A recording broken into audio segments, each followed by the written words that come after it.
Hello friends, मैं सुधीर स्वागत करता हूं आप सभी का आपके अपने चैनल स्कोर मैक्स पे।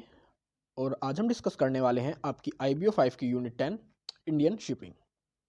तो सबसे पहले बात करते हैं कि हमारी जो नेशनल शिपिंग है इसकी इंपॉर्टेंस क्या है।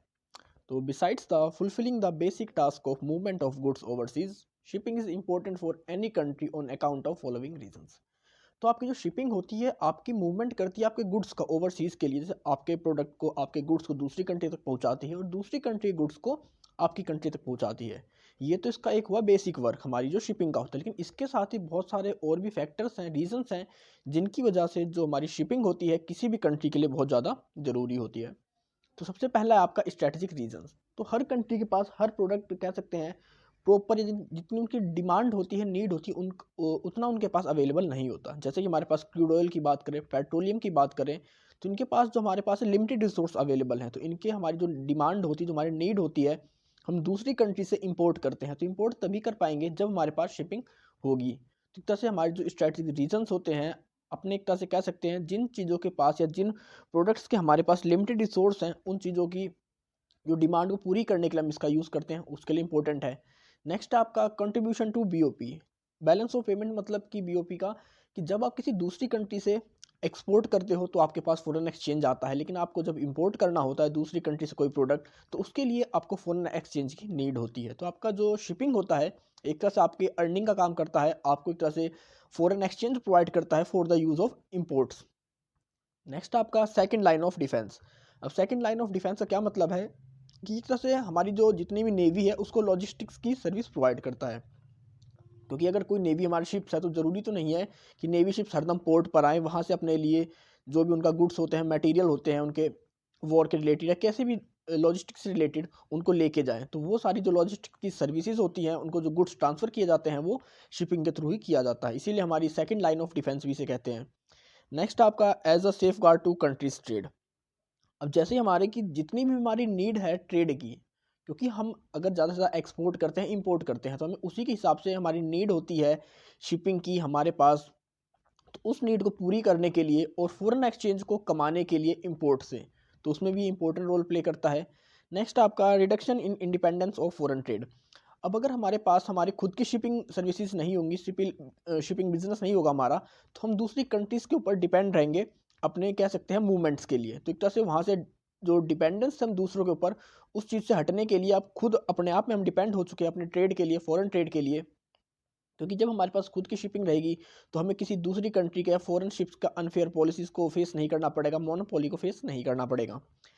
लास्ट आपका development of port and relative services. अब आपके जितने भी पोर्ट हैं चाहे रिलेटेड सर्विसेज, अब उनको डेवलप किया जा रहा है इसी की वजह से। और इसके बाद क्या होता है कि जब आप पोर्ट डेवलप कर रहे हैं, दूसरी कंट्री के शिप्स आपके पोर्ट पर आएंगे, आप उनकी सर्विस लेंगे, या फिर जब आपने पोर्ट डेवलप किया तो वहाँ पर आपने एम्प्लॉयमेंट भी जनरेट किया। तो ये सारे रीजंस हैं जिनकी वजह से जो शिपिंग है या नेशनल शिपिंग है किसी भी कंट्री के लिए इम्पोर्टेंस होती है। बात करते हैं advent of shipping industry in India की। हिंदुस्तान के अंदर जो हमारा शिपिंग इंडस्ट्री था इसकी शुरुआत कहाँ से हुई। तो हमारी जो इंडिया की अगर हम बात करें कोस्टल लाइन की, तो इंडिया की जो कोस्टल लाइन है बहुत लंबी है, या कहें जो हमारा नीचे का पूरा पार्ट है, चाहे हम जो कह सकते हैं गुजरात से लेकर उधर मिजोरम तक, या कह सकते हैं जो त्रिपुरा तक का सारा एरिया है, ये सारा कोस्टल लाइंस के अंडर आता है। तो हमारे पास बहुत लंबी कोस्टल लाइन है, जिसकी वजह से इंडिया जो है एक तरह से लीडिंग सी फेयरिंग नेशंस बन चुका है। क्योंकि जितनी हमारे पास लंबी कोस्टल लाइन होगी उतना ही बेटर ट्रेड कर पाएंगे हम शिपिंग इंडस्ट्री में। तो इसकी शुरुआत होती है आपकी 1999 से। सबसे पहली जो आपकी एस्टेब्लिशमेंट होती है या स्थापना होती है वो Scindia Steam Navigation company limited की होती है मुंबई के अंदर। इनकी जो पहली शिप चलती है वो SS लॉयल्टी चलती है 5 अप्रैल 1999 फ्रॉम मुंबई टू UK। और क्योंकि ये हमारी पहली शिप थी जो हमारी इस बिज़नेस में, हमारी जो शिपिंग इंडस्ट्री में आई थी, इसको 5 अप्रैल के दिन चलाया गया था। तो इसी की वजह से हम जो every year national maritime day celebrate करते हैं वो भी 5 अप्रैल को ही किया जाता है। इसके बाद आपका 1945 में government of India constituted post war shipping policy recommended sub committee. इसके बाद आपकी जो गवर्नमेंट ऑफ इंडिया थी उसने कुछ ऐसी पॉलिसीज़ बनाई आपकी शिपिंग से रिलेटेड। मतलब हमारी जो पहले की शिपिंग पॉलिसीज़ थी उनको रेकमेंड किया गया, उनको कह सकते हैं अमेंडमेंट किए गए, और उनमें टाइम के साथ जो भी नीड चाहिए थी, उनमें जो चेंज चाहिए थे उन्हें, वो चेंज किए गए। इसके बाद आपका 1947 में, क्योंकि अब 45 में उन्होंने रिकमेंडेशन मांग लिया था, एक कमेटी बना दी गई थी कि अब हमें कुछ ना कुछ चेंज करने हैं अपनी शिपिंग इंडस्ट्री को अच्छा बनाने के लिए, डेवलप करने के लिए। फिर आपके जो 47 में रिकमेंडेशंस आ जाते हैं। तो रिकमेंडेशंस होते क्या हैं, नॉर्मली उनके बारे में बात करते हैं। तो सबसे पहला रिकमेंडेशन था need to have merchant navy 2 million tons in next 5 to 7 years. तो मतलब अगले 5 से 7 साल के अंदर इनका एक टारगेट इन्होंने डिसाइड किया कि हम अपनी जो मर्चेंट नेवी की जो कैपेसिटी है वो 2 मिलियन टन तक इंक्रीज करेंगे। इसके बाद 100% reservation for Indian ships for coastal trade. अब आपके जो कोस्टल ट्रेड थे, आपके जो उन सभी के लिए आपके इंडियन शिप्स को 100% रिजर्वेशन दिया गया या दिया जाना चाहिए। इसके बाद था आपका 75 reservation for Indian ship for near and adjacent trades. मतलब अब आपके जो इंडिया के नियर बाई कंट्रीज है, जैसे आपकी पाकिस्तान होगी, अफगानिस्तान होगी, म्यांमार होगी, जो आपके नियर बाई कंट्रीज थी, इनके साथ आपका जो ट्रेड था उसके अंदर 75 रिजर्वेशन फिक्स किया गया इंडियन शिप के लिए। इसके बाद आपका 50% reservation of far and overseas trade. और आपके जो दूर के कंट्रीज का ट्रेड था, जैसे आपका रशिया हो गई, आप ऑस्ट्रेलिया हो गया या अमेरिका हो गया, तो इनके लिए आपका जो रिजर्वेशन था वो 50% फिक्स किया गया इंडियन शिप्स के लिए। इसके बाद आपका सेटिंग नेशनल शिपमेंट बोर्ड, और इसके बाद आपका जो नेशनल शिपमेंट बोर्ड था उसको बनाया गया, उसको एस्टेब्लिश किया गया, जो इन सभी चीज़ों को कंट्रोल कर सके, रेगुलेट कर सके। ग्रोथ एंड पर्सपेक्टिव की बात करते हैं कि कैसे ग्रोथ हुई, कैसे हमारे जो पोर्ट्स थे, शिपिंग इंडस्ट्री थी, वो डेवलप हुई। तो सबसे पहले हमारा जब कह सकते हैं जब हमें आज़ादी मिली तो उस टाइम पे हमारे पास 59 शिप्स थे हमारे पास, और उनका जो टोटल टनेज था वो था 1.59 GRT। मतलब कह सकते हैं उनकी जो कैपेसिटी थी वो 1.59 मिलियन के हिसाब से थी उनकी जो कैपेसिटी।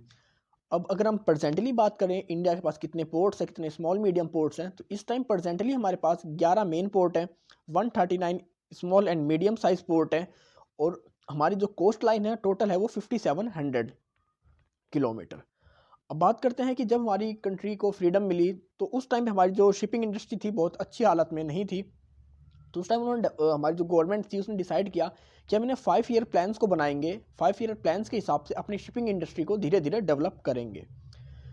तो आपका जो शिपिंग इन 5 ईयर प्लान्स में नॉर्मली इनका मोटिव क्या था, the government of India plans to have 100% coastal trade. अब आपका जो कोस्टल ट्रेड था वो पूरा 100% आपकी शिप्स की हेल्प से किया जाएगा। 100% strategic cargos like petroleum and crude oil. अब आपके जो क्रूड ऑयल थे, पेट्रोलियम थे, मतलब वो ऐसे प्रोडक्ट जिनके हमारे पास अवेलेबिलिटी प्रॉपर नहीं थी, उनको हम दूसरी कंट्री से इंपोर्ट किया करते। वहाँ पर आपका 100% आप प्रॉपर जितना भी एक्सपोर्ट होगा, इंपोर्ट होगा आपका जो भी, वो सारा शिपिंग के थ्रू करेंगे। आपका 50% हो गया था ड्राई बल्क और 40% लीनियर कार्गो। एक तरह से ये सारी प्लान्स बनाए गए कि इन चीज़ों में हम इतने इतने परसेंट इंडियन शिपिंग का यूज़ करेंगे। और हमारी जो गवर्नमेंट थी उसने LPG की पॉलिसी अपनाई थी अपने शिपिंग इंडस्ट्री को बढ़ाने के लिए, क्योंकि जब तक किसी सेक्टर में प्राइवेट पर्सन या प्राइवेट प्लेयर नहीं आते या आप उस चीज़ को लिबरलाइज नहीं करते, तब तक वो चीज़ बेटर वे में ग्रोथ नहीं कर पाती। सबसे पहले आपका फर्स्ट 5 ईयर प्लान आता है। इसके अंदर होती है हमारी कि अब हमारी जो कैपेसिटी थी वो 2000 क्या कह सकते हैं, इसमें इनकी जो कैपेसिटी इन्होंने 2 लाख GRT की इन्होंने कैसे एक एस्टिमेट किया, एक अपने लिए टारगेट फिक्स किया था कि अब हमें इस 5 साल के अंदर अपनी मिनिमम कैपेसिटी को 2 लाख GRT बढ़ाना है। GRT कह सकते हैं एक तरह से आप इसकी यूनिट है इनकी वेट के, कि एक शिप एक बार में कितने वेट को कैरी कर सकता है, या एक साल में कितने वेट को या कितने प्रोडक्ट को एक्सपोर्ट और इम्पोर्ट करके अपनी सर्विस प्रोवाइड करेगा। तो इनका जो पहला टारगेट था इंडिया का कि वो कम से कम 2 लाख GRT को ऐड करेंगे उसकी कैपेसिटी को अपनी इंडियन शिपिंग में या इंडियन मर्चेंट शिपिंग के अंदर। और आपका जो एंड था 5 ईयर प्लान का, इसके अंदर आपका 1,20,000 का जो टोटल टन GRT था वो अंडर कंस्ट्रक्शन था, और 80,000 का आप एक्टिव हो चुका था, वो कंप्लीट हो चुका था। तो एक तरह से कह सकते हैं इनका जो इन्होंने टारगेट सेट किया था 2 लाख GRT का, तो उसमें से 80 को ये अपने अचीव कर चुके थे, 1,20,000 आपका वर्क इन प्रोग्रेस में था। तो एक तरह से इन्होंने अपने इस टारगेट को वर्चुअली अचीव कर लिया था। तो सबसे पहले 5 ईयर प्लान में क्या हुआ, इन्होंने अपनी जो कैपेसिटी थी उसको बढ़ाया 2 लाख GRT के साथ। अब आपका जो सेकंड 5 ईयर प्लान आता है, इसके अंदर टोटल टनेज 9,01,707 इसका जो टारगेट था इन्होंने सेट किया था बढ़ाने का, लेकिन इसमें अचीव कितना कर पाए थे ये 8,57,000 इसको अचीव कर पाए थे। मतलब जितना इन्होंने सेलेक्ट किया था उतना अचीव नहीं कर पाए, लेकिन हाँ उसके नियर तक ये पहुंच गए थे। अदर ऑब्जेक्टिव्स जो इन्होंने अपने सेलेक्ट करे थे, तो पहला था इनका completely meet the needs of coastal trading. अब जो भी हम कोस्टल ट्रेडिंग करते हैं वहाँ पर जो रिक्वायरमेंट होती है, जो सर्विसेज की नीड होती है, जो इंफ्रास्ट्रक्चर होता है, उस चीज़ को डेवलप करना। Secure trade off Indian ships इन ओवरसीज ट्रेड। अब इसके बाद हमारा जो इंडियन शिप्स के था, कुछ ना कुछ रिजर्वेशन प्रोवाइड करना, उन्हें सिक्योर करना, उनके बिजनेस को बढ़ावा देना ओवरसीज मार्केट के अंदर। इसके बाद आपका जो थर्ड 5 ईयर प्लान था, उसके अंदर आपका टारगेट था 14.2 GRT का। आपका फोर्थ 5 ईयर प्लान था, इसके अंदर आपकी जो एक्सपेक्टेड थी वो थी 3.5 मिलियन GRT। इसके अंदर आपका 3.1 तो था आपका ओवरसीज ट्रेड का और 0.4 था आपका कोस्टल टनेज का। इसके बाद आपका जो 6th 5 ईयर प्लान आता है, इसके अंदर जो इनका टारगेट इन्होंने सेलेक्ट किया था वो तो 7.5 मिलियन GRT, बट ये अचीव कितना कर पाए थे? 6.36। इसके बाद आपका 7th आता है। अगर हम 7th के आखिरी तक की बात करें तो उन्होंने अपना जो अचीव किया था वो 5.88 मिलियन GRT को अचीव किया था। लेकिन 7 आपके 5 ईयर प्लान के अंदर ही कह सकते हैं हमारे पास जो रिसोर्सेज की कमी हो गई थी, स्कैर्सिटी हो गई थी, तो इसके काफ़ी वर्क को, काफ़ी इनके जो पॉलिसीज थी, स्ट्रेटजीज थी, उनको बीच में ही रोकना पड़ गया था। इसके बाद आपका 8th 5 ईयर प्लान आता है। इसके अंदर आपका जो टोटल इन्होंने टारगेट सेलेक्ट किया अब फिर 5 साल में बढ़ाने का, वो 7 मिलियन GRT का था। और इस गोल को इन्होंने अपने 15 मंथ पहले ही आपके 5 साल होने से उसको कंप्लीट कर लिया था। तो इस तरह हमारी ये कह सकते हैं 7 5 ईयर प्लान्स के थ्रू हमारी किस तरह इनको ग्रोथ किया गया, कितना कितना इसके अंदर जो वेटेज था या इनका जो शिपिंग वेट था, GRT था, उसको बढ़ाया गया। The main objectives during planning era. तो जब भी हमने अभी पीछे बात करी कि हमारे 5 ईयर प्लान्स हमने सेलेक्ट करे, बनाए अपनी शिपिंग को डेवलप करने के लिए, तो नॉर्मली उनका ऑब्जेक्टिव क्या था हमारे उन प्लानिंग एरा का? क्योंकि हमने 5 ईयर प्लान्स बनाते थे, हमने 7 5 ईयर प्लान्स बनाए अपनी शिपिंग को डेवलप करने के लिए। किसी कोई एक ऑब्जेक्टिव होता है हर चीज़ का, तो हमारे ऑब्जेक्टिव थे। तो सबसे पहला था the national vessels were set up to serve 100% coastal trade. अब आपका इसमें था कि आपका जो नेशनल वेसल्स है, मतलब आपकी जो इंडियन शिपिंग है, वो आपका जो पूरा का पूरा अपनी सर्विस प्रोवाइड करे, सर्व करे 100% कोस्टल ट्रेड को। मतलब आपका जो कोस्टल ट्रेड होता है उसके अंदर 100% आप पूरी फैसिलिटी या पूरी सर्विस प्रोवाइड करें। हम खुद इतना एफिशिएंट हो जाएं कि अब हमें किसी दूसरी कंट्री के ऊपर डेवलप ना रहना पड़े। इसके बाद था आपका develop merchant fleet, it is suppose to act as a second line of defence. इसके बाद था कि हमारी जो मर्चेंट फ्लीट है, मर्चेंट का जो बेड़ा है हमारा शिपिंग का, उस चीज़ को डेवलप करना, क्योंकि ये कहीं ना कहीं हमारे सेकंड लाइन होती है डिफेंस की, क्योंकि ये हमारी नेवी को, हमारी जो उनके लॉजिस्टिक्स रिलेटेड जितनी फैसिलिटीज़ होती है वो प्रोवाइड करती है। तो वो था। इसके बाद था आपका ensure adequate shipping services to meet requirement of national trade. इसके बाद अपनी शिपिंग सर्विसेज को उस लेवल तक पहुंचाना, उतनी मात्रा में पहुंचाना जिसके थ्रू हमारी जो नेशनल ट्रेड की रिक्वायरमेंट है हम उसको पूरी कर सकें। क्योंकि जैसे हमारा ट्रेड बढ़ रहा था, हमारी रिक्वायरमेंट भी, हमारी शिपिंग सर्विसेज की डिमांड भी बढ़ती जा रही थी। नेक्स्ट था आपका reduce dependence of foreign ships. इसके बाद था कि हम जो दूसरी कंट्रीज के शिप्स पर डिपेंड थे उस चीज़ को कम करना। और लास्ट था आपका ensure adequate provisions of shipping services to meet requirement of national trade. इसके बाद था आपका कि हमारी अब अपनी जो सर्विसेज थी, हमारे जो प्रोविजंस थे, उनको भी डेवलप करना। हमारी जो, क्योंकि हमारी एक तो सर्विस हो गई, प्रोविजंस हो गए। अगर हमारे पास आप ट्रेड करते हो तो आपको किन प्रोविजंस को फॉलो करना पड़ेगा, रूल्स को फॉलो करना पड़ेगा, रेगुलेशंस को फॉलो करना पड़ेगा, उनको भी हमने प्रॉपर एडुकेट किया, उनमें चेंजेस किए, जिसके थ्रू कि हम नेशनल ट्रेड की जो रिक्वायरमेंट है उसको पूरी कर सकें। अब बात करते हैं ग्रोथ ऑफ इंडियन टनेज। अब आपकी जो इंडियन टनेज की जो ग्रोथ हुई थी, नॉर्मली 2 तरह के वेसल्स थे हमारे पास, उनमें ग्रोथ हुई। तो सबसे पहला था आपका कोस्टल वेसल, और दूसरा जो हम यूज़ क्या करते हैं, ओवरसीज वेसल्स। मतलब एक आप कोस्टल लाइन के लिए अपनी खुद की कंट्री के लिए यूज़ क्या करते हैं, मतलब आप अपनी ही कंट्री किसी पोर्ट से किसी दूसरे पार्ट पर किसी प्रोडक्ट को पहुंचा रहे हैं, तो वो आपका कोस्टल वेसल्स आया करते। लेकिन अभी आप अपनी कंट्री से किसी प्रोडक्ट को दूसरी कंट्री में भेजा करते, तो वो आपके ओवरसीज वेसल्स में आया करते। तो कोस्टल वेसल की बात करते हैं। The number of coastal vessels has increase from mere 48 in 1947 to 144 in 1998। तो आपके 1947 में जो कोस्टल वेसल्स थे 48 थे, लेकिन आपके 1998 तक वो 144 तक इंक्रीज हो गए या बढ़ गए। While the tonnage has increase from 1,19,000 GRT to 4,98,000 GRT during the same time. और उनका आपने जो वेट देख रहे हैं, जो कैपेसिटी देख रहे हैं प्रोडक्ट को एक जगह दूसरी जगह तक ले जाने की, वो भी काफ़ी कह सकते हैं 3 गुना या 4 गुना तक इंक्रीज हो गई थी इस टाइम के बीच में। अब बात करते हैं ओवरसीज वेसल्स के बारे में। The number of overseas vessels has increased from 11 in 1947 to 242 in 1998। तो आपके जो ओवरसीज वेसल्स थे वो 1947 में हमारे पास 11 थे, लेकिन 1998 में वो 242 हो गए।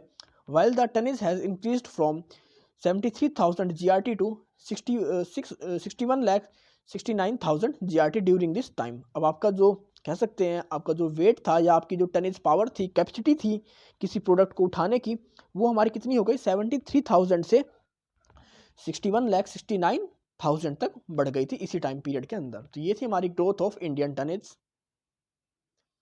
अब टाइप्स ऑफ शिपिंग सर्विसेज कि हम किस किस तरह की शिपिंग सर्विस को प्रोवाइड करते हैं। तो नॉर्मली हमारे पास हम दो तरह की शिपिंग सर्विस को प्रोवाइड करते हैं, एक है आपकी ट्रैम्प और एक है आपकी लीनियर। इनके बारे में हम प्रीवियस चैप्टर्स में डिस्कस कर चुके हैं। इसके अलावा हमारे पास जो हम कह सकते हैं कैरियर्स का यूज़ करते हैं या वेसल्स का यूज़ करते हैं, वो कुछ अलग टाइप्स के हैं। उनके जो कैटेगरी है उनको देख लेते हैं। तो different types of ships are engaged in overseas trade which includes LPG carrier, आपके जो LPG कैरियर होते हैं, आपका timber carrier, product carrier, oil tankers, dry cargo, passenger cum cargo container etcetera. तो इस तरह के हम शिप्स का यूज़ करते हैं अपनी शिपिंग सर्विसेज को प्रोवाइड करने के लिए। अब एज की बात करते हैं, age profile of Indian shipping. तो एज से क्या होता है कि आपके शिप की जितनी एज कम होगी वो उतना ही एफिशिएंट होगा अपने काम को करने में, और जितनी ही आपकी शिप की जो एज बढ़ती रहेगी उतना ही कहीं ना कहीं रिस्क बढ़ता रहता है उसके डैमेज होने का या उसके ट्रांजिट के टाइम पर या ट्रांसपोर्ट के टाइम पर लॉस होने का। तो हमारी गवर्नमेंट ने या कह सकते हैं हमारा जो डायरेक्टरेट जनरल ऑफ शिपिंग है, इन्होंने कुछ रूल्स रेगुलेशंस बना रखे हैं, एक एज डिफाइन कर रखी है कि अगर आप इस सेक्टर में अपना ट्रेड करते हो, अपनी सर्विस प्रोवाइड करते हो, तो आपकी जो शिप की मिनिमम एज होनी चाहिए वो इतनी होनी चाहिए। और हरदम जिस शिप की मिनिमम एज होती है उसी को प्रेफरेंस दी जाती है ट्रेड के अंदर। अब अगर हम इंडिया की बात करें कि इंडिया के अंदर कितने शिप इस टाइम पे इंगेज है और उनकी क्या एज है या क्या किस किस तरह के वो ट्रेड में काम करते हैं, तो हमारे पास टेबल है।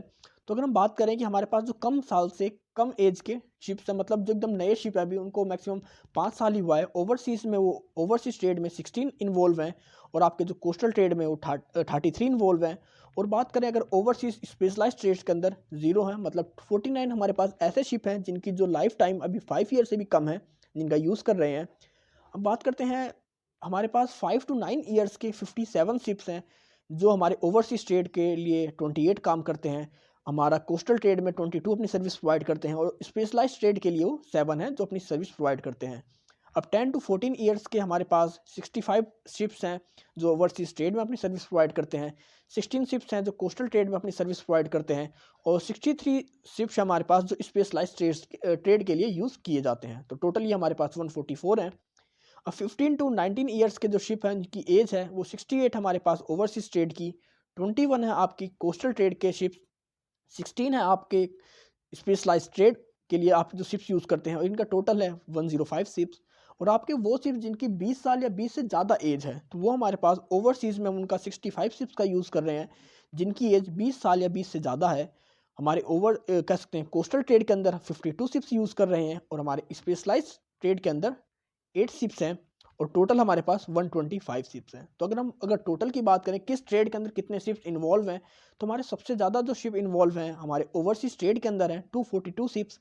इसके बाद हमारे कोस्टल ट्रेड के अंदर आते हैं 144 शिप्स, और इसके बाद हमारा जो स्पेशलाइज्ड ट्रेड होता है उसके अंदर 94 शिप्स को हमने इंक्लूड किया है। तो नॉर्मली हमारे पास इस टाइम 480 शिप्स टोटल इन्वॉल्व हैं हमारे पास अवेलेबल है हमारी शिपिंग सर्विसेज के लिए। अब structure of Indian shipping industry, structure के बारे में बात कर लेते हैं। तो as on March 31 1999 there were 92 shipping companies in India. तो आपके 1999 मार्च 31 का हमारे पास डाटा है। उस टाइम पे इंडिया के पास 92 शिपिंग कंपनीज थी। The shipping corporation of India is the largest company in India. हमारी शिपिंग कॉर्पोरेशन ऑफ इंडिया मतलब SCI हमारी लार्जेस्ट शिपिंग कंपनी थी इंडिया की। It is a public sector unit, मतलब ये हमारी तरह से गवर्नमेंट की कंपनी थी, ये गवर्नमेंट की शिपिंग इंडस्ट्री थी, ये गवर्नमेंट की कंपनी थी। और इसका जो टोटल टनेज वेटेज था हमारे टोटल शिपिंग बिजनेस का वो 47% इसका टोटल टनेज था। जो ऑपरेट्स थी 119 वेसल्स के अंदर ये ऑपरेट किया करती, और इसकी जो टोटल कैपेसिटी थी वो थी 3.07 मिलियन टन्स। लेकिन इस टाइम पर अगर प्रेजेंटली बात करें तो इसकी कंडीशन कोई बहुत ज़्यादा अच्छी नहीं है। तो नॉर्मली हमने यहाँ पर बात करी कि हमारी जो शिपिंग कॉर्पोरेशन ऑफ इंडिया थी, इंडिया की सबसे बड़ी कंपनी थी 1999 के अंदर।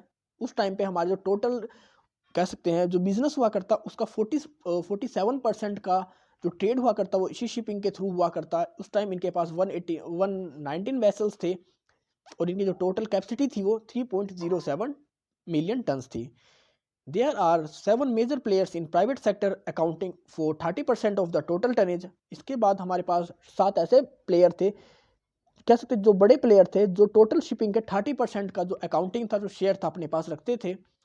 Besides these major players, there are several small players with fleet of 1 or 2 ships। और इसके बाद हमारे पास कुछ ऐसे प्लेयर्स भी थे, कुछ ऐसे प्राइवेट इन्वेस्टर्स भी थे जो सिर्फ 1 या 2 शिप्स के साथ अपने बेड़े को चलाते थे, अपनी शिपिंग सर्विसेज प्रोवाइड करते थे।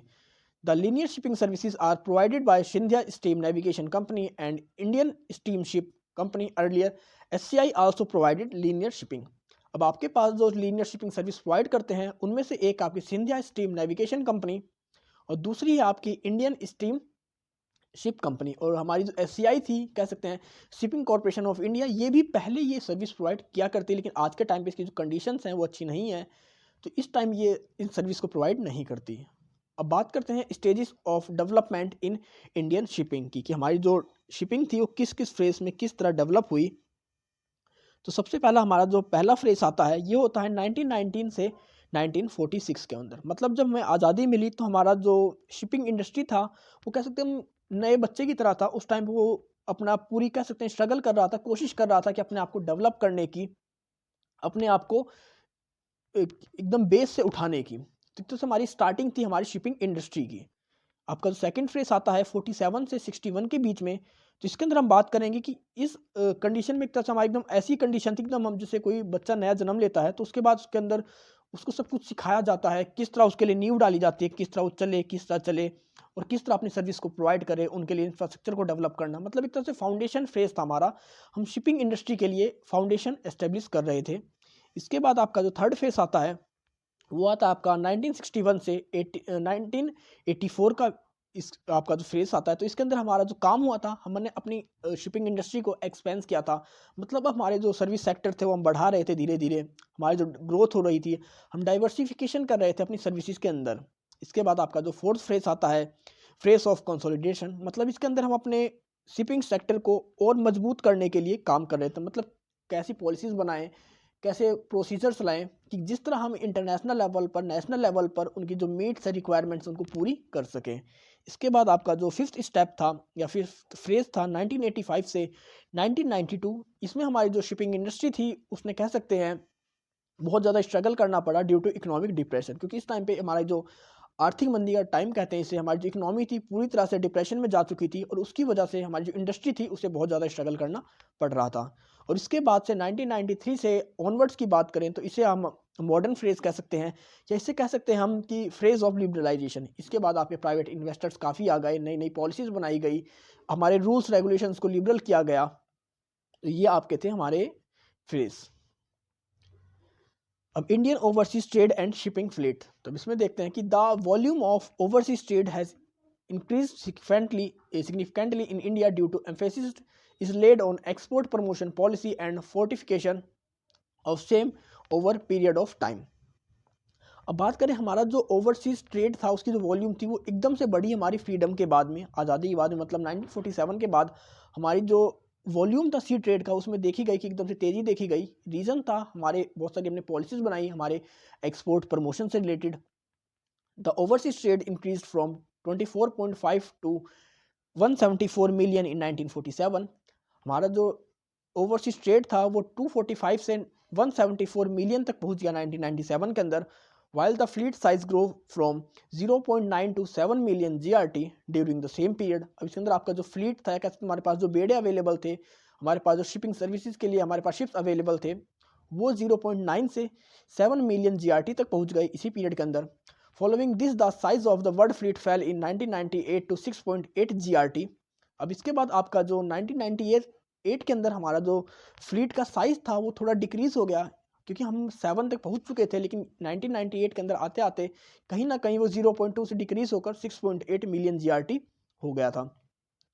The requirement of ships for coastal trade to cater requirements of coal, gas based plants and other commercial industries uses to meet the shortage foreign flag ships have been encouraged on bare border system. अब हमारे पास क्या था कि हमारे कुछ जो हमारी tonnage थी, जीआरटी थी, कम हो गई थी, तो हमें अब इस कंडीशन में हमारी जो डिमांड थी वो बढ़ रही थी, लेकिन हमारे पास जो कैपेसिटी थी शिपिंग टनेज की वो कम होने लगी। तो कहीं ना कहीं हमें जो फॉरेन शिप्स थे, फॉरेन फ्लैग शिप्स थे, उनको बेयर चार्टर बेसिस पर उन्हें हायर करना पड़ा, उन्हें एंगेज करना पड़ा अपनी कंट्री के अंदर।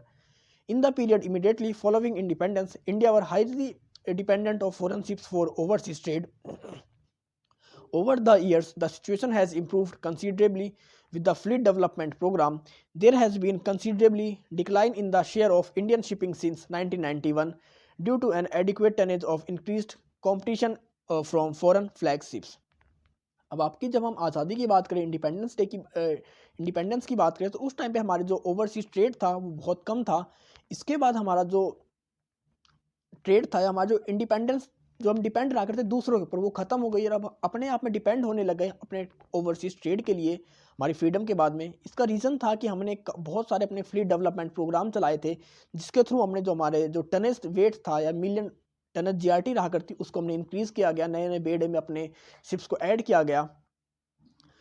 और 1991 में हमारी जो शिपिंग का शेयर था वो डिक्लाइन हो गया। कि इसका रीज़न क्या था? क्योंकि 19 तक तो हम इंक्रीज़ होते गए, फ्रीडम से लेकर 1947 से 1919 तक हमने बहुत ज़्यादा अपने आप में कह सकते हैं बहुत ज़्यादा डेवलपमेंट करी। हमारे फ्लीट का जो रेशो था, जो हमारा टनेज वेट था, वो भी इंक्रीज़ हुआ। लेकिन 1991 में आते आते हमारा जो शिपिंग शेयर था वो कहीं ना कहीं डिक्रीज़ होने लगा, डिक्लाइन होने लगा।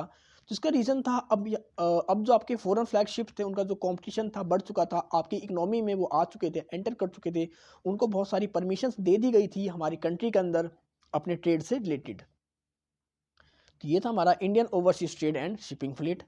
अब बात करते हैं role of shipping as a direct earner, saver of foreign exchange. तो अब आपकी जो शिपिंग इंडस्ट्री है, इससे हम एक तरह से डायरेक्ट अर्नर होता है फॉरेन एक्सचेंज का। क्योंकि जब आप शिपिंग की सर्विस प्रोवाइड करोगे किसी दूसरी कंट्री को, आप अपने यहाँ उनको पोर्ट की सर्विस प्रोवाइड करते हैं, आप अपनी अदर सर्विसेज प्रोवाइड करते हैं, या फिर आप उनके प्रोडक्ट को एक जगह से दूसरी जगह पहुँचाने की सर्विस देते हैं, तो कहीं ना कहीं आप इसके अंदर दूसरी कंट्रीज से फॉरेन एक्सचेंज को अर्न करते हैं। अपनी कंट्री में जो इन्फ्लो होता है फॉरेन एक्सचेंज का, उसको बढ़ाते हैं। तो आपका शिपिंग इंडस्ट्री एक तरह से काम करता है डायरेक्ट अर्नर का फॉरेन एक्सचेंज के।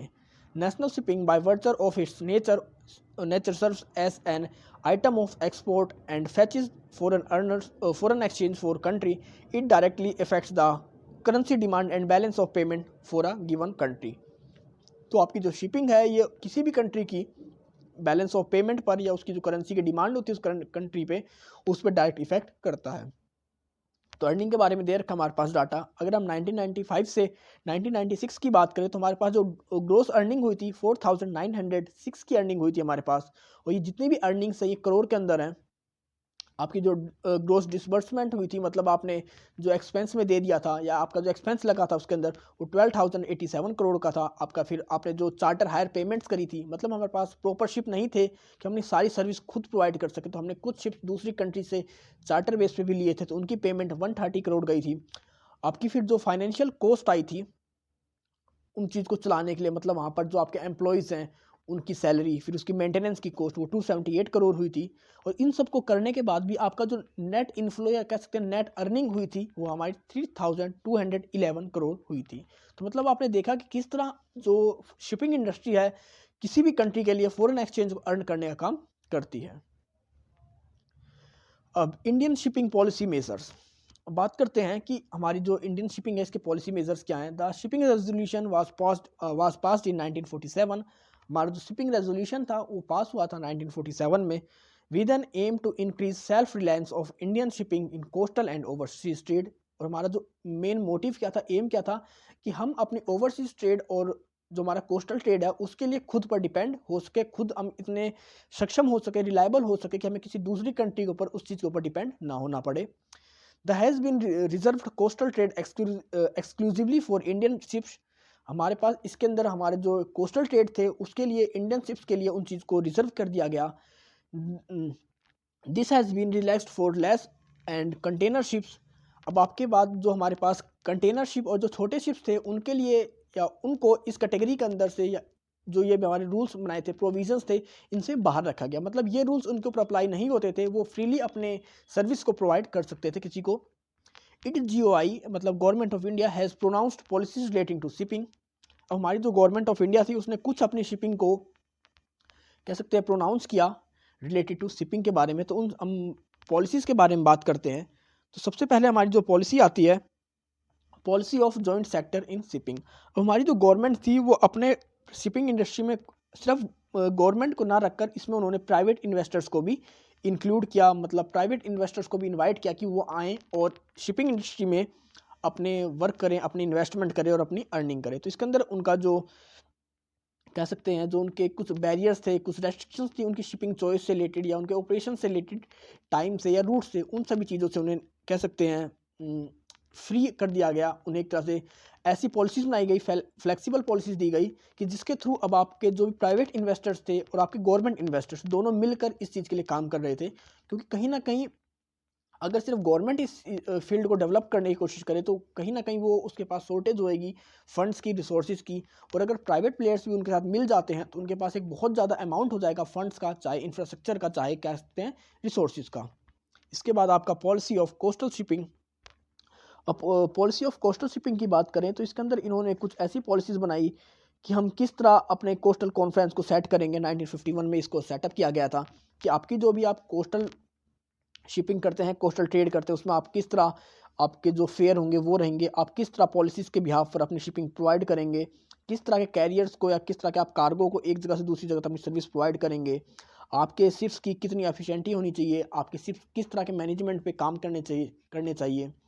इसके बाद था आपका सॉफ्ट लोन्स थ्रू SDFC। इसके अंदर आपका 1957 के अंदर एक अलग ही डिपार्टमेंट बनाया गया था, एक ऑर्गेनाइजेशन बनाया गया था, मतलब शिपिंग डेवलपमेंट फाइनेंशियल कॉरपोरेशन। इसका मतलब था, इसका काम था कि आपकी जो शिपिंग से रिलेटेड जो भी कोई अगर इंडस्ट्री में आना चाहता है, शिपिंग से रिलेटेड उसे फाइनेंस चाहिए तो उसको फाइनेंस प्रोवाइड करना।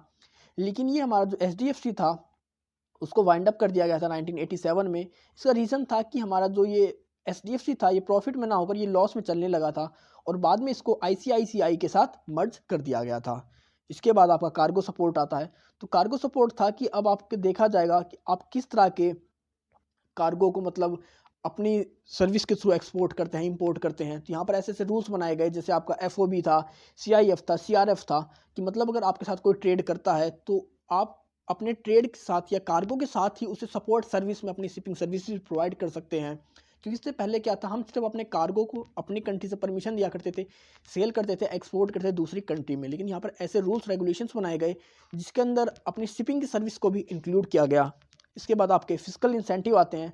तो फिजिकल इंसेंटिव के अंदर हमारी जो गवर्नमेंट है, अगर कोई सेक्टर में आता था तो उसके लिए बहुत सारे अलाउंस उन्होंने कह सकते हैं अनाउंस करे। हमारे जो डेवलपमेंट रिबेट्स थी उसको बढ़ाया गया, टैक्स रिलीफ दिए गए उन्हें, और हमारी जो भी इंडियन शिपिंग से रिलेटेड जितने भी टैक्स थे, जो कॉस्ट थी, उनको कम किया गया। उनको कहीं ना कहीं बेनिफिट दिया जाने लगा, उनको टैक्स को कम कर दिया गया कि जिससे वो एक तरह से उनको एनकरेज कर सके इस फील्ड में आने के लिए। नेक्स्ट आपका trade liberalisation versus government policy. फिर आपका जो ट्रेड था उसको लिबरलाइज किया गया आपकी गवर्नमेंट पॉलिसीज़ के साथ, क्योंकि जब तक आप किसी भी ट्रेड को लिबरलाइज नहीं करोगे, उसके रूल्स रेगुलेशंस को फ्लेक्सिबल नहीं बनाओगे, तब तक आप उसको कह सकते हैं प्रॉपरली ग्रो नहीं कर सकते। New policy package for shipping. तो बात करेंगे कि new policy package of shipping. अब आपकी जो न्यू पॉलिसी आई थी शिपिंग से रिलेटेड, उसके अंदर क्या क्या बात थी, किस तरह के पॉइंट्स उसमें रखा गया था। तो सबसे पहला था हमारा एक्विजिशन ऑफ वेसल्स। तो इसके अंदर नॉर्मली था कि हमारे जितने भी प्राइवेट प्लेयर्स थे और हमारे जो फॉरेन प्लेयर्स थे उनको परमिशन दे दी गई थी, अलाउ कर दिया गया था कि वो हमारी कंट्री में आकर किसी भी शिप को एक्वायर कर सकते हैं, चाहे टैंकर शिप हो, चाहे ऑफशोर वेसल्स हो, और अपनी सर्विस को प्रोवाइड कर सकते हैं। फिर इसके बाद था हमारा जो एक्विजिशन होता था टनेज वेट रिप्लेसमेंट का, मतलब आप कितनी वेट तक अपनी सर्विस प्रोवाइड कर सकते हैं, आप एक शिप में कितने वेट तक लोड कर सकते हैं। तो उस पॉलिसी को भी यहाँ पर चेंज कर दिया गया था। इसके अंदर आपका जो फॉरेन इन्वेस्टमेंट था उसको भी 51% तक बढ़ा दिया गया था। तो ये था आपका सब एक्विजिशन ऑफ वेसल्स के अंदर। नेक्स्ट आपका amendment of merchant navy shipping act.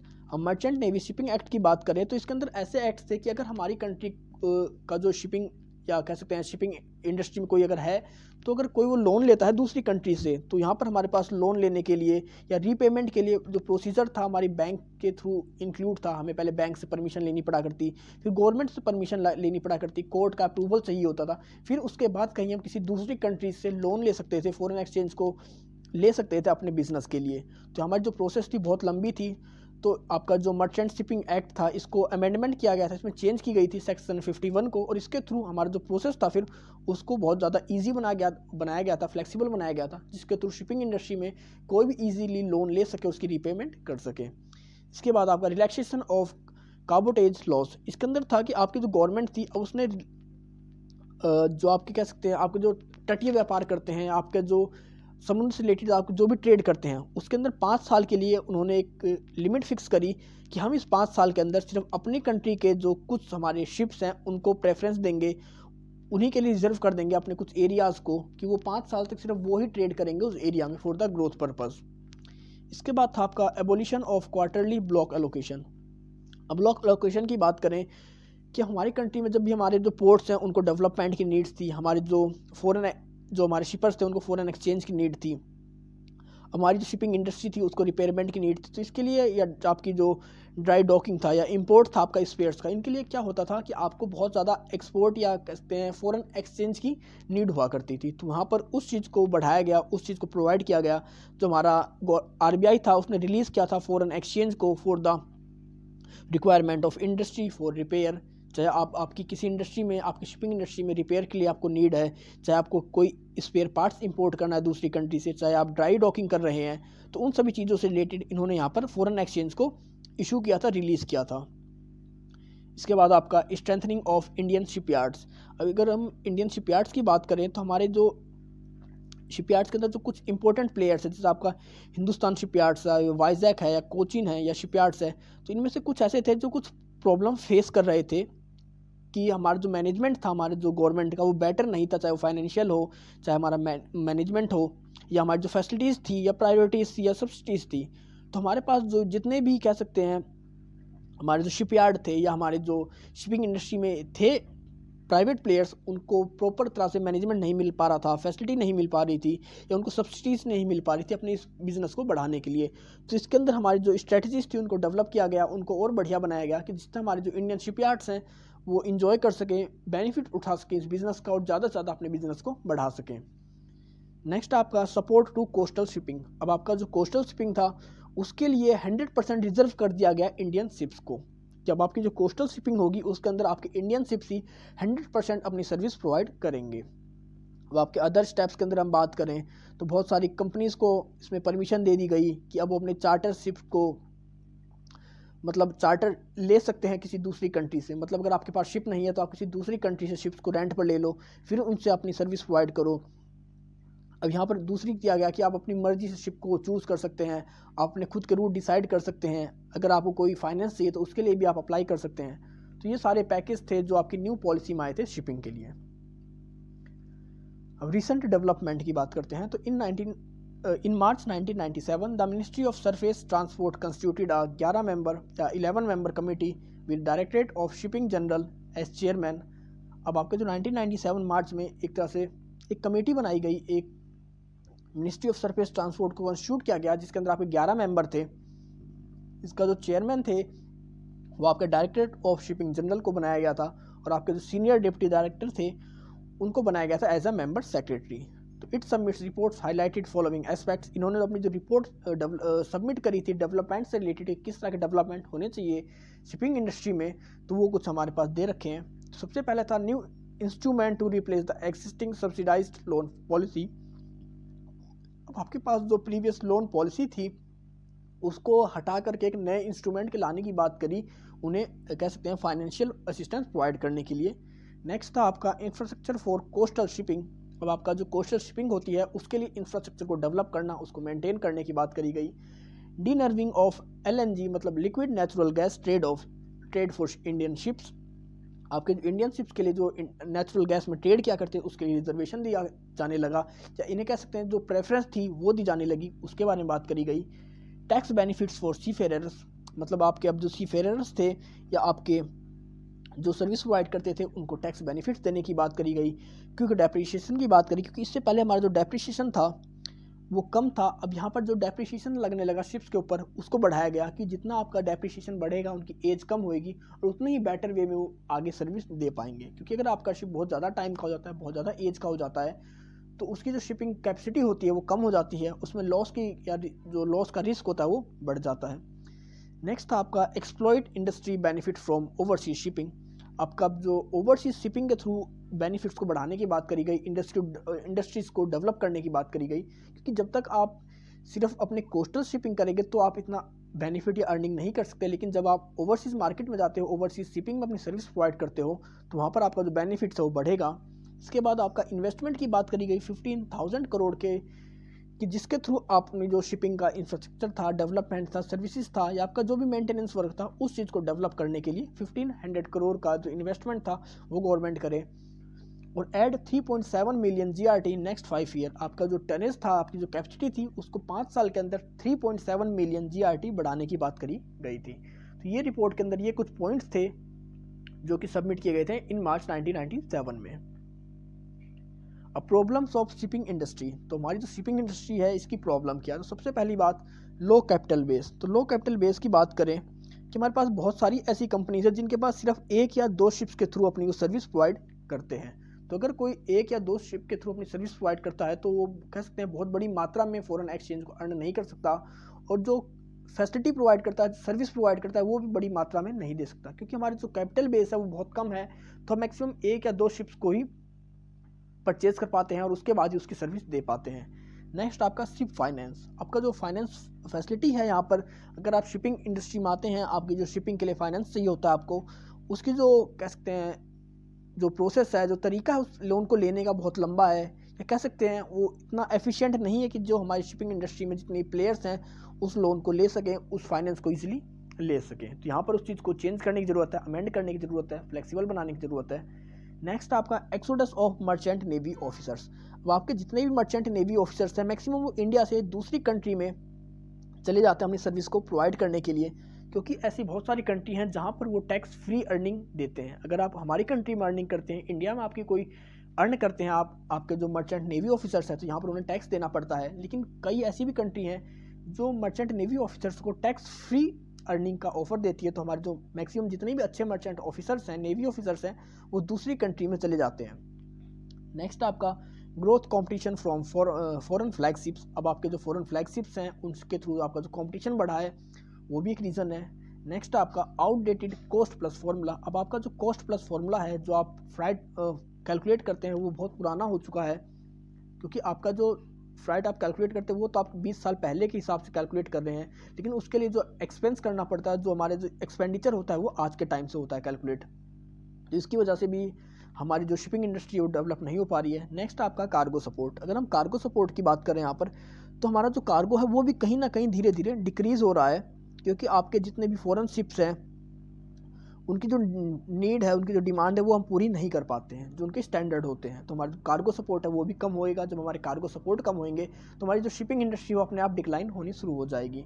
Next आपका non classification of shipping as an infrastructure industry. और हमारी जो शिपिंग इंडस्ट्री है उसको हमने इंफ्रास्ट्रक्चर इंडस्ट्री की तरह क्लासीफाई नहीं किया है, डाइवर्सिफिकेशन नहीं किया है, उसको डेवलप नहीं किया है। नेक्स्ट आपका necessity of state support to shipping. अब कोई भी अगर आपकी शिपिंग इंडस्ट्री है, जैसे अगर हम कोची की बात करें, आंध्र प्रदेश की बात करें, या मुंबई की बात करें, कांडला पोर्ट की बात करें, तो जितने भी पोर्ट हैं आपके वहाँ पर, अगर वहाँ की स्टेट गवर्नमेंट उनको फैसिलिटी प्रोवाइड नहीं करती है, उनको सपोर्ट नहीं करती है, तो वो प्रॉपर वे में डेवलप नहीं हो पाएंगे। तो यहाँ पर नीड है, नेसेसिटी है उनके सपोर्ट की, जो आपकी स्टेट सपोर्ट होती है उसकी शिपिंग इंडस्ट्री को डेवलप करने के लिए। और नेक्स्ट आपका high Manning levels. High Manning levels की बात करें कि अब आपके अंदर जो भी कॉस्ट आती है आपके इसको मेंटेनेंस करने की, या आपको इस अकाउंट को चलाने की, मतलब अगर आप कोई वेजेस देते हैं अपने एम्प्लॉयज़ को, उनकी सैलरी देते हैं, इंसेंटिव्स देते हैं, तो उनकी जो वैल्यू होती है वो बहुत ज़्यादा होती है आपकी शिपिंग इंडस्ट्री के अंदर। तो ये भी एक तरह से प्रॉब्लम है या रीज़न है हमारी इंडस्ट्री के डेवलप ना होने का। तो ये चैप्टर आपका ख़त्म होता है। आई होप आपको सब कुछ समझ में आ गया होगा। अगर आपको कोई इशू है, कोई डाउट है, तो आप मुझे मेरे कमेंट सेक्शन में कमेंट कर सकते हैं, नहीं तो आप मुझे मेरे इंस्टाग्राम अकाउंट पर फॉलो कर सकते हैं। तो मिलते हैं जल्दी एक नई वीडियो के साथ, तब तक के लिए take care, goodbye friends.